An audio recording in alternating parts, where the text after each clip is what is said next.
A morte é uma dor que nos iguala. As pessoas normalmente choram, sofrem, muitas se desesperam e sentem saudade. Depois vem o luto.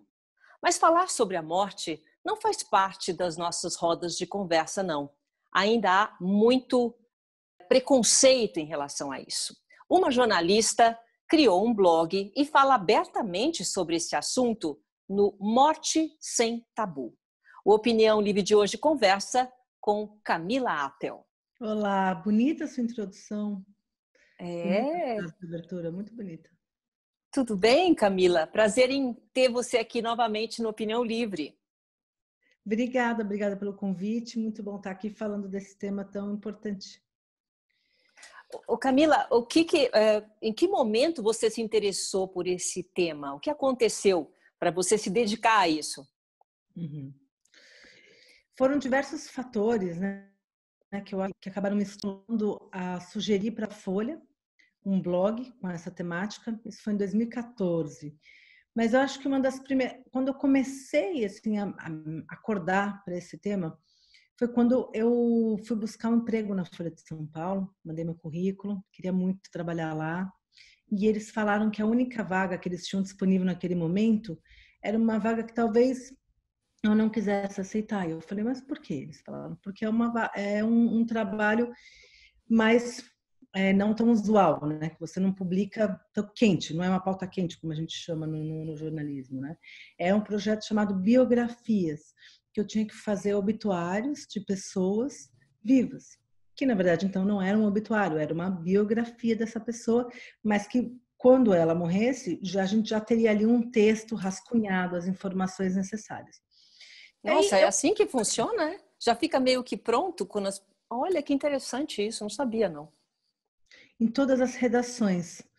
E isso é muito importante, porque quando você tem uma referência, né, na sociedade que morre, os obituários têm que estar prontos da noite para o dia. E se você não tem uma pesquisa condizente, né, que seja realmente importante e fiel, que já tenha buscado as fontes, compreendido realmente, né, quem foi aquela pessoa, a vida dela e tudo, fica mais propenso a, na hora de sair o obituário, não ser algo que represente tão bem aquela pessoa, né? Então, nas redações do mundo todo, é muito comum já deixarem prontas essas biografias. E quando eu comecei a trabalhar com isso, a escrever esses textos, eu me apaixonei pela arte do obituário, porque eu fui pesquisar a escrita, né, do obituário. Então, eu via entrevistas das obituaristas do New York Times, da The Economist, do Washington Post, mas eu acho que da The Economist, o semanário britânico, é muito bom. E os obituários deles são fantásticos. É sempre a última página assim, da revista, é uma página inteira. E é diferente daquele obituário que a gente está acostumado a ler, que fala fulano foi isso, foi aquilo, né? É uma escrita que realmente tenta capturar quem foi aquele ser humano, com imagens, é até poético. Assim, Que legal. Não necessariamente defendendo aquela pessoa, né? Uhum. Assim, o obituário não tem que defender plenamente, mas sim colocar, inclusive, as contradições daquela pessoa. Até a obituarista do New York Times, ela fala uma coisa que eu gosto muito, ela chama Margaret Fox, e ela diz que a escrita de um obituário é entender como as pessoas tomaram as decisões na sua vida, como elas foram de A para B, de B para C, como aquilo foi um livre-arbítrio ou um produto do momento em que ela está inserida, e como a gente pode analisar uma geração, um momento histórico e cultural através desse olhar, usando esse olhar, que é o olhar de uma vida. Então, eu acho isso muito bonito. Isso.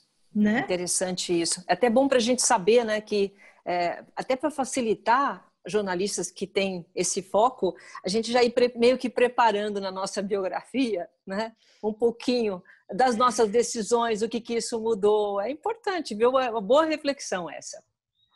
Super. Uma vez eu fiz até um artigo falando sobre como escrever o seu próprio obituário. Sugerindo como uma ferramenta terapêutica mesmo, né? É muito interessante. Eu fui escrever o meu, para mim foi transformador, assim, me fez muito bem. Ô Camila, você nunca teve problema com a morte, né? Você nunca teve problema em falar sobre isso. Quando te deram esse tema, você não tinha, vou falar sobre morte. Em nenhum momento você, como jornalista, sentiu isso? Eu não, mas as pessoas à minha volta sim. Quando eu Uhum, comentava o que eu estava fazendo, ninguém reagia muito bem. Eu, tipo, que legal, que desafio novo na sua vida, que etapa na sua carreira. Não, era uma coisa tipo, não tinha mais nada uhum, para você fazer, você tem certeza? Eu falava, poxa, eu estou adorando. Então, o tabu dos outros começou a me alertar para que existia ali algo a ser trabalhado. Porque eu uhum. acho que tudo que é tabu, tudo que é escondido, tudo que se pisa em ovos, tem energia. E se tem uma energia, é algo legal da gente entrar e trabalhar, porque é necessário, a morte é universal. E eu comecei a ler também algumas referências importantes, como o Ernest Becker, um antropólogo que escreveu A Negação da Morte, ganhou o Pulitzer com esse livro. E é um livro muito importante que diz que a negação da morte, esse tabu, é prejudicial para a sociedade. Então, isso foi uma outra coisa que me acordou. Primeiro foi, puxa, existe um preconceito e um tabu. Depois foi, puxa vida, isso faz mal para a gente. Faz mal. Acaba acelerando fobias. E ele fala dessa trajetória do herói, da nossa necessidade em sermos heróis, em ultrapassarmos a morte, não acreditar que a morte exista, né? De alguma forma tentar sobreviver a isso com legados e a pressão que isso causa, né, na gente, assim, em sermos muito especiais. Então, eu acredito nisso. Eu acho que é uma pressão, um fardo muito complicado em não aceitar a morte, em não nos vermos finitos. Não é nem isso, Camila. O que eu sinto é que as pessoas realmente existe um tabu, elas não gostam de falar. Às vezes eu começo a falar porque eu não tenho nenhum problema com isso, nenhum, até um certo fascínio eu tenho em saber o que acontece depois. Isso é uma coisa para um outro programa. Mas assim, quando se fala, as pessoas falam, ai, Silvia, ai, não fala sobre isso. Entendeu? É um É porque tabu que todo mundo tem que não muda. E essa cultura do mau agouro, que é bem ocidental, na verdade, de que se você falar sobre a morte, você vai morrer no dia seguinte. No Vai ficar começo, eu queria chamando a entrevistar, morte. É. vai ficar chamando a morte. No começo, eu queria entrevistar uma pessoa, eu falei, ixi, mas se você me entrevistar, e se eu morrer amanhã? Eu falei assim, se você morrer amanhã, a culpa não foi dessa entrevista. Mas existe, né, esse tabu e esse receio de algo que não é palpável, que é o mau agouro, mas é bem ocidental isso. Então, essa ideia de que a morte é uma construção cultural é interessante quando você vai ver outras culturas, né, como elas lidam de uma forma completamente diferente. Eu queria até que você falasse sobre isso. Você se impressionou com qual cultura? Quais te chamaram que chamaram mais atenção? Olha, a gente pode até falar na Indonésia, você tem rituais bonitos de ficar até com o corpo do morto ali um tempo, você não tem uma pressa para enterrar. Mas eu não preciso, que eu tenho mestrado em antropologia, então eu gosto de investigar essas culturas. Mas na verdade nem precisa ir ali. Se você falar da Europa mesmo, um continente, eles já têm uma ideia diferente da nossa, assim. Eles não enterram seus mortos em 24 horas e correndo. Nos Estados Unidos também não, eles têm um tempo de uma semana. Primeiro porque as pessoas moram longe, né? É muito comum sair da cidade tal, estudar ali e tal. Aqui, então, tem um tempo para todo mundo se reunir, tem um tempo para você deixar esse sentimento decantar. Eles ficam com o corpo ali. Eles têm essa cultura, eu acho muito importante de você, porque o corpo, ele é a concretude da morte, né? Por isso que é tão difícil o luto sem corpo, principalmente agora na pandemia, na época de grandes acidentes aéreos, na ditadura. Esse luto sem corpo é muito difícil porque você não tem a concretude da morte. Eu acho que faz muito bem para o processo do luto esse Sim, tempo com o corpo. O corpo sim. abrigou uma pessoa que você ama, amou e ama, né? A vida toda. Então, essa Tanto que pressa de enterrar. quando tem pessoas, por exemplo, desaparecimento, a pessoa desaparece. Pessoas que É perdem os muito filhos, eles difícil. desaparecem. Deve ter morrido, não importa. Aquilo, essa dor, ela não termina porque ela precisa do luto. Quer dizer, ela precisa ver o corpo, ela precisa se despedir, ela precisa chorar, ela precisa viver o luto. Esse é um processo que precisa passar, não é isso, Camila? Exatamente, né? As funções dos ritos fúnebres é ajudar no luto. O velório, que é a concretude da morte, o enterro, a cremação. Esse ritual é muito. Os rituais de passagem são sempre muito importantes para a gente. A gente presta atenção e se dedica muito em batizado, em casamento. Em funeral, não. E não faz muito sentido, porque é um ritual de passagem mais importante, porque é aquele de onde não se volta, não é? Você não vai ver aquela pessoa de novo. Então, eu sempre falo muito, assim, torço para que a gente consiga cada vez mais fazer esses rituais serem significativos e nos contribuírem para os nossos lutos pessoais, né? E uma forma de fazer isso, primeiro, é não ter pressa para enterrar os mortos, como acontece nas outras culturas, como no Brasil, como não ocorre nas outras culturas. Identificar o que é importante para a família, o que é importante para a pessoa que se foi, em termos de significados. Você organizar realmente um ritual que seja bonito e que tenha relevância, né, para a família. A música, as palavras, os objetos. Todos nós, a gente vive e a gente fica apegado a objetos, né? Quando morre um avô, um vô, você vê aquele óculos da pessoa, na hora você já lembra e tudo. Então, aquele óculos não é um óculos. Aquele óculos é a pessoa, né? Ele tem o cheiro da pessoa. Então, de repente, usar esses objetos no ritual para você realmente começar a elaborar o luto, né? E você fala em algum Isso. momento no seu blog, nas coisas, você analisa a forma como a pessoa escolhe? Então, por exemplo, eu não sei se isso é normal, as pessoas escolherem, você acabou de falar, olha, eu quero ser cremada, isso sim, ser cremada, não ser cremada, enfim. Eu, por exemplo, minha família, ela tem, em Santos tem um memorial, então não é embaixo da terra. A gente tem, né, como eu brinco com a mãe, que o nosso é em frente para a Vila Belmiro, entendeu? Que é onde tem o futebol O lá do cemitério Santos. vertical, aquele cemitério Isso, vertical gigantesco, isso, eu fui lá isso, que é já. lá na América Impressionante Latina. aquilo. Então, você pode escolher a música. Então, para mim, isso é uma coisa normal, entendeu? Então, as pessoas, elas lidam assim, elas já estão começando a achar que é importante isso e se preparam para isso ou ainda não? Eu acho que ainda não. Mas estão. Por quê? Porque como você não pode falar, você não pode conversar, né? Não é uma pauta, um assunto tão fácil de gesto ainda, né? Instigante, né? Instigante. É. Como você não fala sobre isso, as pessoas não sabem o que o outro gostaria ou não gostaria. Tem, por exemplo, uma ferramenta que chama Testamento Vital, que é um documento que você pode descrever o que você quer que seja feito com o seu corpo, não só depois de que você morrer, mas também nessa fase final da vida, que é a morte. Que é, por exemplo, não quero ser ressuscitada se eu não tenho mais condições de viver, não quero ser entubada se eu não tenho mais condições de viver. E isso é uma crueldade que se faz com as pessoas, de você deixar, quer dizer, pelo menos no meu ponto de vista, é uma crueldade se você não tem essa discussão na família. De você deixar uma pessoa na UTI meses e meses entubada, sendo que ela não tem nenhum prognóstico, ela tem uma doença que não tem cura, ela não vai sair dali. Então, você vai deixar ela ali entubada meses para quê? O que aconteceria se você não entubasse essa pessoa? Ela morreria em 4 dias, ao invés de ficar 2 meses ali. Isso é uma discussão para ser feita com a família. Família, vocês preferem que ela fique 2 meses ali entubada ou que ela se vá em 4 sem entubar? Ela não vai sofrer, existem medicamentos. Só que essa conversa não ocorre.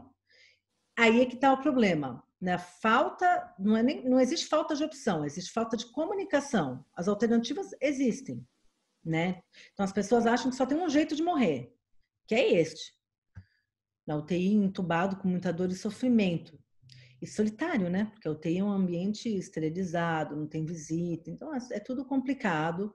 Não, e as pessoas falam assim, eu não quero saber o que vai acontecer comigo depois. Depois que eu morrer, vocês fazem o que vocês quiserem. Até me dói isso. Mas é uma opção, mas contanto que seja conversado, é uma opção. Tem uma seção no blog que chama O que você quer ser quando morrer? Que eu brinco com isso. É engraçado, até porque eu jogo opções que existem, que são divertidas, algumas delas, e eu acho que é uma forma interessante de você iniciar o assunto.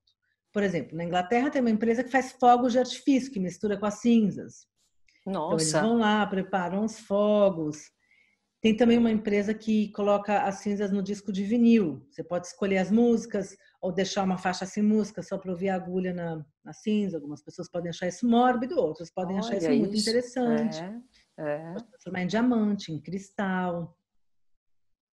Nossa. Então, a NASA leva as cinzas para o espaço. Custa $1.500, o mais barato. E tem passeios. Assim, você dá uma volta na órbita da Terra e volta.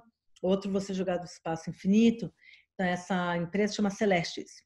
Tentou uma parceria já com Nossa. uma funerária no Brasil. Mas a funerária no Brasil disse que não deu certo. Falou que a cultura daqui queria dizer que tá mandando minha sua sogra para longe, finalmente você vai se viver livre dela, né? Mandou para o espaço. Então ela falou que ninguém queria comprar o negócio. Ai, olha, Mas é interessante. Eu vou encerrar esse bloco, porque a gente tem que fazer um intervalo, mas assim, é importante, gente, a gente colocar aqui o seguinte, nós estamos conversando sobre esse tema, e você que não gosta, você que está aí em casa e não gosta de falar sobre morte, acha mórbido, olha só que ponto a gente chegou. As pessoas já estão jogando no universo, já existem outros rituais, fogos de artifício. Quer dizer, vamos falar? Vamos falar de morte? Assim como a gente fala de vida? A gente volta daqui a pouco, depois do intervalo. Até já.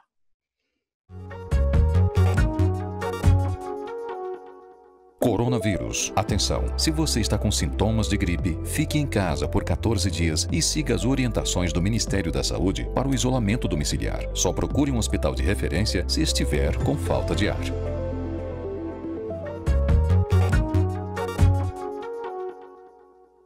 Opinião Livre está de volta, hoje conversando com a jornalista Camila Appel, ela que tem um blog chamado Morte Sem Tabu. A gente estava conversando no primeiro bloco vários pontos, né, para as pessoas tentarem quebrar esse tabu na vida delas e começarem a encarar a morte de uma forma diferente, né? Camila, eu para pesquisar um pouquinho sobre isso, dei uma olhada numa entrevista, eu sei que você está trabalhando na equipe do Pedro Bial, que ficou muito impressionado com esse seu trabalho e com outras coisas que você está fazendo agora com ele.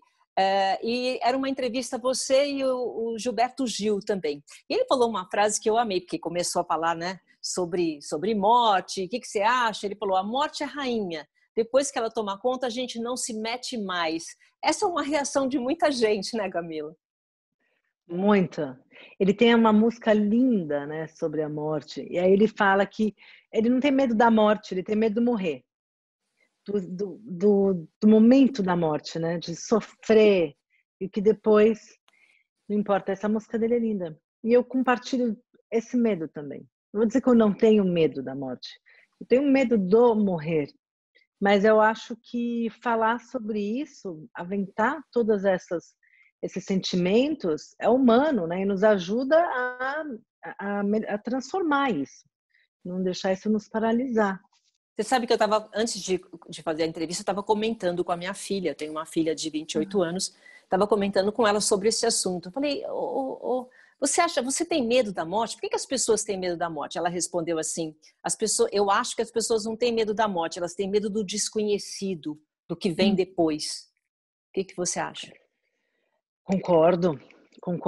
E eu acho importante a gente se reconfortar com ideias. Acho que nos faz bem ter uma ideia de que a gente pode reencontrar alguém que morreu, que a gente tem muitas saudades. Ter uma ideia de que existe, que a gente mantém o ego, né? O CPF. Eu tenho um amigo que fala isso, ele fala, eu não acho que a gente morre com o CPF.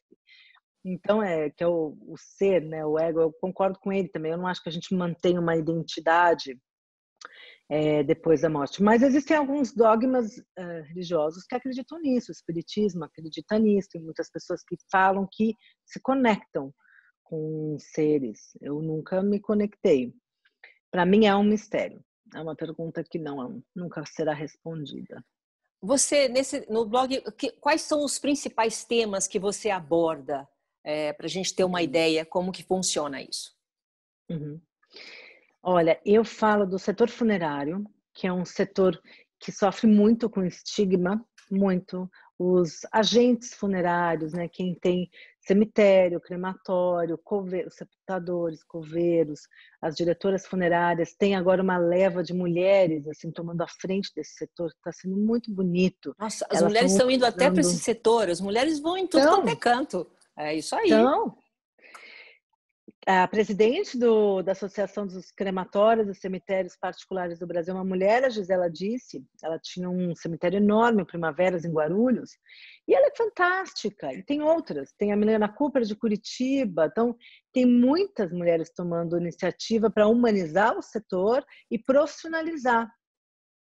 Então isso é muito importante, né? Quais são os direitos dessas pessoas que trabalham, né? Não é claro os direitos, o salário é tudo muito, muito confuso. E por que é confuso? Porque não se fala sobre isso. Então, como é que você vai cobrar, pressionar, se é algo tão... E como não se fala sobre isso, quando morre um parente nosso, fica todo mundo vulnerável, falando, puxa vida, tem aqui um crematório falando que eu tenho que fazer isso, que é melhor. Tem uma pessoa da funerária que diz que eu tenho que fazer uma tanatopraxia, nem sei o que é. Ela só está querendo me explorar. Essa sensação de que são pessoas que nos exploram vem da falta de informação. Então, essa seção do blog traz entrevistas, informações e tenta conversar com essas pessoas. Tem uma também que fala sobre depressão, suicídio. É importantíssimo a gente falar sobre isso. O suicídio tem aumentado em diversos países. Então, é uma questão de saúde pública e também um grande tabu. E você não falar sobre ele não vai ajudar a melhorar a situação. Acho que tem que ser falado com responsabilidade e acolhimento, né? Eu também batalho muito por uma comunicação que traga esse acolhimento. Tem também, trago cemitérios interessantes. No Jardim Ângela tem um cemitério que é um parque, que é uma opção de lazer para famílias, que as pessoas casam, vão lá tirar fotos de casamento no cemitério. Olha isso! Um cemitério bonito. Então, o que mais tem lá? Tem cuidados paliativos. Cuidados paliativos é uma área da medicina que muitas vezes é também chamada de filosofia, porque é uma nova forma de ver a relação médico-paciente. Primeiro, eles trabalham com a ortotanásia, né? Ortotanásia é você deixar o movimento natural da morte em caso de doenças sem cura prevista na medicina. Falo também de distanásia e eutanásia. Então, ortotanásia são os cuidados paliativos, que é você respeitar o movimento natural da morte, se for a escolha da família. Trabalhando com dor, né, que eu acho que é a grande preocupação de todo mundo, a minha com certeza é não ter dor nesse momento. E estar acolhida com as pessoas que eu amo, me sentir segura. Bom, mas a distanásia é você prolongar a vida a qualquer custo, que seria as mortes na UTI, com intubação, com tecnologia, onde você só está realmente prolongando ali sem qualidade de vida e sem perspectiva da pessoa sair daquela situação. E a eutanásia é abreviar a vida. A eutanásia e o suicídio assistido ainda não são discutidos no Brasil. Eu até acho que é cedo para essa discussão aqui, mas fora, nos Estados Unidos, mas principalmente na Inglaterra, porque a The Economist, que eu comentei, ela levanta muito esse assunto, né? Eu acho que ainda vai ser discutido. A eutanásia e o suicídio assistido são permitidos em diversos países, vários estados dos Estados Unidos, são 6 estados dos Estados Unidos, tem na Suíça, na Holanda, na Bélgica. Cada um tem uma lei muito particular e diferente entre si. Mas eles preveem que a pessoa possa abreviar a sua vida se ela tiver uma doença sem cura prevista e que ela queira, né? Claro que você não chega lá e fala assim, puxa vida, quero abreviar minha vida, eu vou fazer isso amanhã. Não, é um processo que demora anos, você precisa de vários diagnósticos, prognósticos, precisa ter um atestado de que você não está em depressão, né? Que não é a depressão que está te levando a isso. Se bem que na Bélgica é bem polêmico, porque lá eles até aprovam suicídio assistido em caso de distúrbio mental, porque eles dizem que é uma ferramenta de prevenir o suicídio em si, a depressão. Eu já vi um documentário de uma menina de 35 anos que teve aprovação para morrer, porque ela tinha uma depressão muito severa desde os 3. E um dia antes dela tomar o medicamento, né? Normalmente é um medicamento que você toma e aí ele vai abaixando o batimento cardíaco, você dorme e morre dormindo. Ela desistiu um dia antes, falando a possibilidade de eu realmente fazer o que eu ameaço fazer desde os 3 anos me tirou a vontade e o desejo de fazê-lo. Então, eles acabam usando muito essa questão da prevenção, mas é super polêmico, né? Então, no Brasil, essa é uma discussão muito polêmica em relação aos direitos do corpo.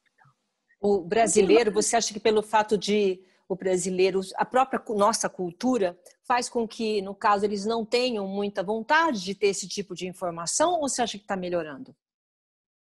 Eu acho, quando a gente está falando do direito sobre o próprio corpo, né, o aborto já é um assunto tão delicado, tão discutido, e então imagina né, acho que a questão da eutanásia e do suicídio assistido vai ser considerada algo contra a igreja, algo contra Sim, as sim. instituições, né? Então eu acho que realmente vai ter uma reação muito forte negativa se a gente colocasse essa discussão.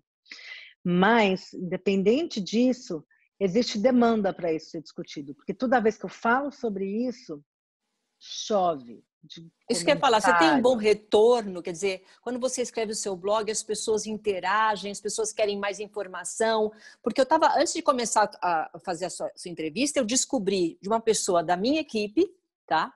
Que ela começou a bater papo comigo, nossa, eu gosto de falar, nossa, Silvia, eu não falo com ninguém, nós estamos há 20 anos juntas trabalhando, eu não sabia que eu podia falar com você, quer dizer, de repente encontram em você, nesse blog, um canal para poder falar o que quer saber. Você sente isso?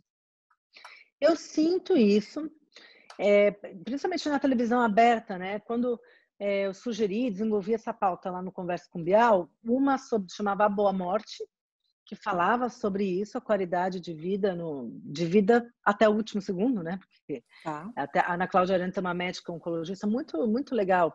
E ela tem um livro que chama A Morte é um Dia que Vale a Pena Viver. A gente está vivo até o último segundo, né? A morte é um momento. Até lá é vida. Deveria ser visto assim. Mas, então, quando eu levei essa pauta lá, Boa Morte e Suicídio, também levei as duas, foram as pautas que mais tiveram audiência e retorno, tanto para assistir quanto na repercussão das matérias no G-Show, que é quando a gente repercute as matérias com matérias que a gente escreve para o G-Show. Muito, repercutiu muito. Essa da Boa Morte, que tinha a Letícia ela estava na fila da Dignitas, que é uma instituição da Suíça para suicídio assistido. Ela estava na fila e ela queria morrer, ela morreu. Uma doença muito séria, chama síndrome ásia, que deixava ela com dores e dores e dores, mas muito mal, e jovem, 34, 35 anos. E ela foi no programa falar sobre isso. E foi realmente o programa de maior repercussão, foi uma coisa de... Por quê? Porque as pessoas querem discutir o assunto, né? Porque todo mundo tem muito medo de receber um diagnóstico desses e ser fadado ao sofrimento e falar, meu Deus, eu vou passar o resto da vida sofrendo nesse ponto, né? Ela gritava de dor 24 horas por dia. Então, eu acho importante. Eu acho que, bom, infelizmente a gente está chegando no finalzinho, né, do nosso programa. Eu queria só que você deixasse aqui a sua opinião, Camila, como lidar com o processo do luto em tempos de incerteza, que você passasse dentro da sua experiência, do que você está vivenciando, deixasse uma dica aqui para as pessoas, como elas podem passar, se é possível, passar bem, passar o processo do luto nesses tempos de incerteza que a gente vive. Eu acho que agora, durante essa pandemia, a gente tem vários níveis de luto, né? Existe um luto coletivo de uma situação que existia antes, não existe mais. Esse luto coletivo, eu acho que ele se caracteriza como uma angústia profunda, que nos isola, mas ao mesmo tempo também nos conecta, porque estamos todos passando por isso, e eu acho que seria bonito se a gente se conectasse nesse lugar também. Tem um luto sem o corpo, né? Com as pessoas que morrem nesse período, seja do coronavírus ou não, são impedidas de velório e enterro, como normalmente se faz. Então, esse ritual, ele faz muita falta para a elaboração do luto. O que eu sugeriria é encontros virtuais, por mais que às vezes a gente já está falando, puxa, a vida de novo, vou fazer um encontro virtual, um ritual virtual, mas faz tão bem se conectar virtualmente mesmo, sabe? Sentir, aventar esses sentimentos considerados negativos, como estou angustiado, acho que estou em depressão. Por quê? O que está acontecendo com você? Tenho acordado muito à noite, isso não me acontecia. Poxa, eu também estou acordando. Então, essa identificação, ela é fundamental. Então, não se isolar. E buscar ajuda sempre. Tá bom. Tá bom, olha, tinha muita coisa ainda para eu perguntar para você, viu, Camila? Mas infelizmente a gente não tem mais tempo. Queria agradecer mais uma vez a sua presença aqui. E pode deixar o contato para quem quiser continuar tendo essas informações suas. Meu e-mail é camila.appel, appel é appel, @uol.com.br. E o blog chama Morte Sem Tabu e está disponível na Folha de São Paulo e no UOL. Tá bom. Instagram, muito obrigada, viu? Obrigada, tá, obrigada viu, a você, Camila? Silvia. Beijo para você, tá? Beijo. E vida longa pra gente. Muita vida vida longa para pra todos nós. gente, é verdade. Gente, muito obrigada pela companhia de vocês. Até o nosso próximo Opinião Livre. Tchau, pessoal. Tchau, tchau.